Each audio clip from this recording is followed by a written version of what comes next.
Good to see all of y'all today. This morning, we're going to begin a new series that I'm just going to simply call 25. The next 3 weeks, we're going to look at the three parables that Jesus tells that are in the 25th chapter of Matthew's Gospel. So we're going to begin this morning with the first one, Matthew's Gospel, chapter 25, verse 1. At that time, the kingdom of heaven will be like 10 virgins who took their lamps and went out to meet the bridegroom. 5 of them were foolish, and 5 were wise. The foolish ones took their lamps but did not take any oil with them. The wise ones, however, took oil in jars along with their lamps. The bridegroom was a long time in coming, and they all became drowsy and fell asleep. At midnight, the cry rang out, "Here's the bridegroom. Come out to meet him." And then all the virgins woke up and they trimmed their lamps. And the foolish ones said to the wise, "Give us some of your oil. Our lamps are going out." "No," they replied, "there may not be enough for both us and you. Instead, go to those who sell oil and buy some for yourselves." But while they were on their way to buy the oil, the bridegroom arrived. The virgins who were ready went in with him to the wedding banquet, and the door was shut. And later the others also came. "Lord, Lord," they said, "open the door for us." But he replied, "Truly, I tell you, I don't know you. Therefore keep watch, because you do not know the day or the hour." So Jesus starts us off with a parable that's about weddings. Weddings are pretty fascinating events. A lot of unusual things sometimes happen at weddings, and nearly all of us who are preachers and have been for very long have some interesting wedding stories. And so this morning I wanted to share with you my favorite wedding story that happened to me. It was years ago, and it was a big wedding, and it was a formal wedding. The grooms, everybody was wearing tuxes, and the bridesmaids had these beautiful dresses, and the church was all decorated. And actually it was full. I mean, that didn't always happen, but it was full of people. And when the bride came down the aisle with her father bringing her in, to the music on a pipe organ, and she was radiant. It was just beautiful. And they got to the front, and I was at the front with the rest of the wedding party. And I said those traditional words, "Who gives this woman to be married to this man?" And her father very loudly said, "Her mother and I and American Express."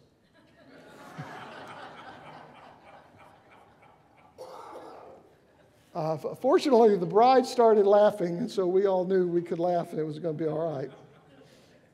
Probably one of the truer statements that's been made.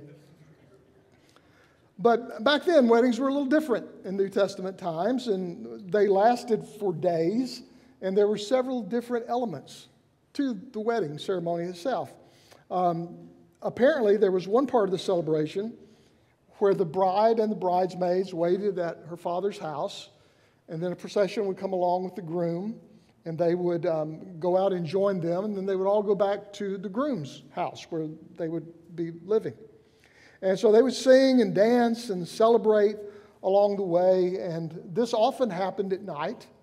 And so the bridesmaids would have lamps or torches so that they could be able to see.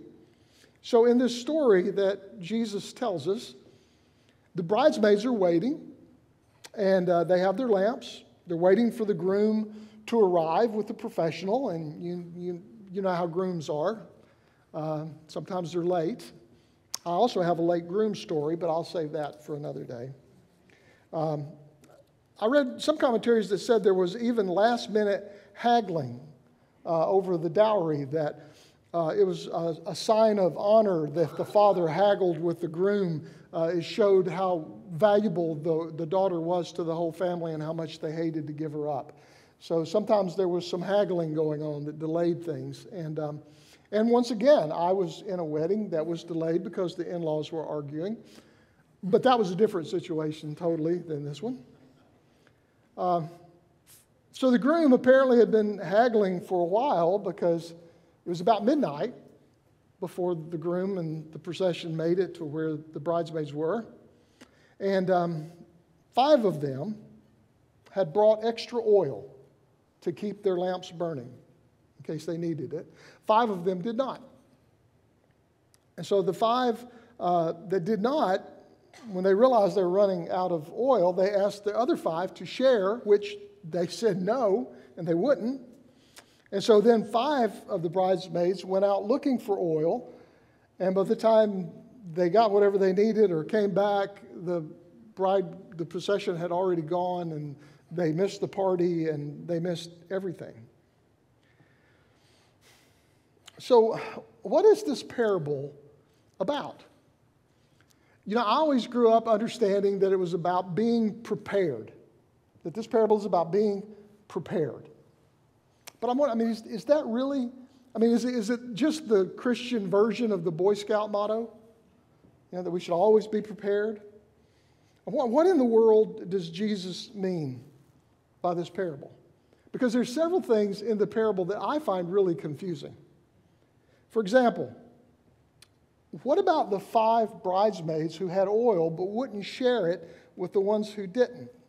What's up with that? Doesn't Jesus teach us to be generous? In this very gospel, in the Sermon on the Mount, we're told if someone asks of something, you give it to them. That we're told to live lives of generosity, that we're supposed to share with those around us. But these 5 wouldn't share. So, sometimes the parable is called the parable of the wise and foolish bridesmaids. I wonder if maybe it isn't the parable of the stingy and needy bridesmaids, the way it kind of unfolds. And then I thought maybe Jesus was telling us that, personal readiness is something that can't be shared. It's something you can't give to someone else. I remember in seminary, one day I went to class and we had a big test that day. And I'd studied really hard, and I had worked hard to be prepared for it.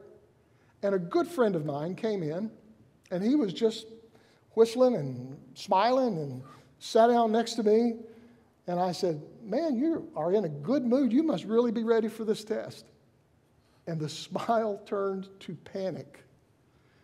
And he said, "That's not today, is it?" And unfortunately, it was.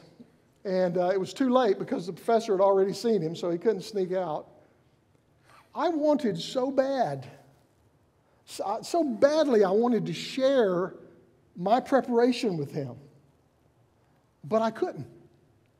Because you can't do that. You're either prepared or you're not, and that's something you can't share with somebody else. And the same thing is true with the relationship with God. You can't lend yours to somebody else. And you can't borrow one from somebody else. That's something that you have on your own or you don't have on your own. You can't share it. And you can't borrow peace. You see some people that in the midst of difficult situations, they have peace in their life because they have regularly been cultivating peace in their life. And they've been growing in that area. They've been working on that. And so now they hit a hard spot and they have peace. And if that's never been a part of your life, never something you've worked on or cared about, you don't have it. And you can't borrow it from them. Because daily cultivating our relationship with God and practicing personal growth as a human being prepares us for difficult times in our lives. And if you haven't done that, then you can't borrow it from anybody else. So maybe Jesus is saying that personal preparation is something you have to do. You can't borrow that. 5 of the bridesmaids were ready. And so while everyone else joined the procession, the others went running out to find oil for their lamps, and they ended up missing everything. And then when they finally showed back up at the door, they knocked on the door, and in the parable he said that he opened the door and he said, basically, "You can't come in, I don't know you." And shut the door, and they were left out. And that sounds really harsh. So again, what is Jesus trying to tell us? I don't know, maybe he's telling us that if we aren't personally prepared for the opportunities that come our way, sometimes those opportunities are no longer available, and we've missed it, and there's nothing we can do about it. We seem to think that we have endless opportunities to fix things in our lives, but the truth is we don't. There's that relationship that we know needs working on. There's some healing that needs to happen, some things we need to do or say, but we put it off because we'll have more time. There'll be some time to get around to it. And then someone you love unexpectedly dies, and you think of all the things you wanted to tell them, but you never did. And we nurse this bad habit along, meaning to deal with it, and before we know it, years have passed, and it's robbed us of joy, and it's robbed us of opportunities. And then there's that good thing we need to do that we're going to do tomorrow. We're going to start, and we never do. We never get around to it because we think, oh, I'll always have time to do that. But then at some point, the door closes, and that opportunity's over. And we never get that opportunity again. So I don't know, is that what the parable's about? Seize the day. If there's something you need to do it now because you don't know when the opportunity will be over. Don't put things off. I don't know. Maybe. You see, that's a great thing about parables is that they can mean different things. That's why Jesus rarely explained them.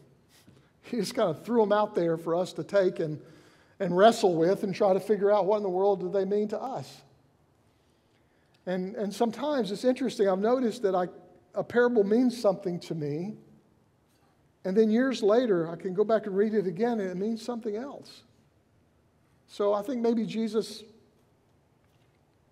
expected them to work that way for us. So I was always pretty happy, actually, with this parable just meaning, be prepared, be ready, or seize the day because these opportunities may not always come our way.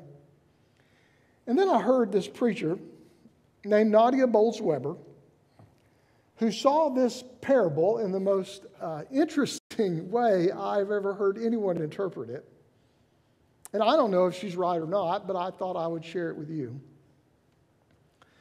The parable is often called the parable of the wise bridesmaids and foolish bridesmaids. So why were the 5 foolish bridesmaids foolish? Were they foolish because they didn't bring oil? Or as Nadia says, are they foolish because they listened to the other 5 bridesmaids? I mean, think about it. It was midnight. So they saw the processional coming, which means somebody had a light or a torch, or they wouldn't have seen it coming. So other people in the procession had torches, some kind of light. The 5 other bridesmaids had lamps with oil for their light. So, I mean, why did everyone have to have a light? I mean, if you're walking down the street with a processional of people and a bunch of them have lights, you don't necessarily have to have one. If everybody else has got a flashlight and a lamp, why do you need yours?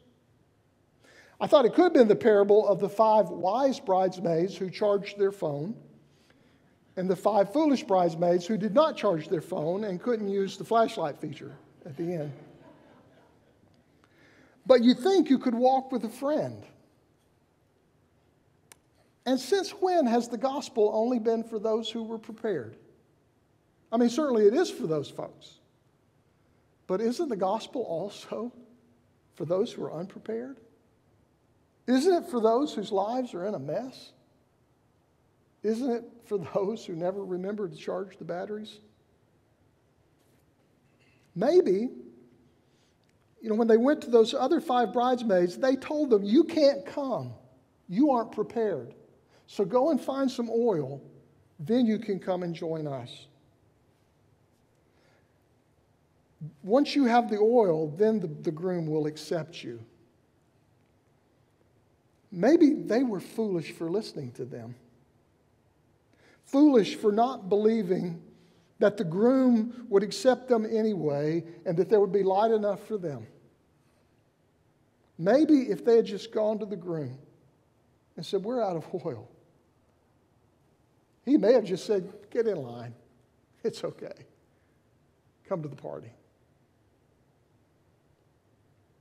Who told you you couldn't come? Who told you that you have to get your life all together before God will accept you? Who told you that you weren't smart enough, or beautiful enough, or lovely enough? Who told you that you have to deny who you are to serve God? Who told you that you are anything other than the beloved of God and you are welcome to the party? Now, I know how the parable ends. It ends with them getting there and the groom saying, no, you can't come in. I don't know you. But maybe that's the point. He didn't know them because they were out busy getting oil and getting everything, trying to get everything prepared. What if they just came to him on their own? Said, here we are, we're in a mess. Then he would have known them. Who knows how different it might have been. So what does this parable mean? Does it mean we should always be prepared? Does it mean we should seize the day because opportunities don't last forever? Does it mean that it doesn't matter if we have it all together or not? Don't listen to what other people tell you and just approach Jesus yourself and see what happens. Or does it mean that bridesmaids lie? Don't trust them. I don't really know what it means. But I guess that whatever God's Spirit has impressed upon you as you've listened this morning, that's what it needs to mean to you, at least for today.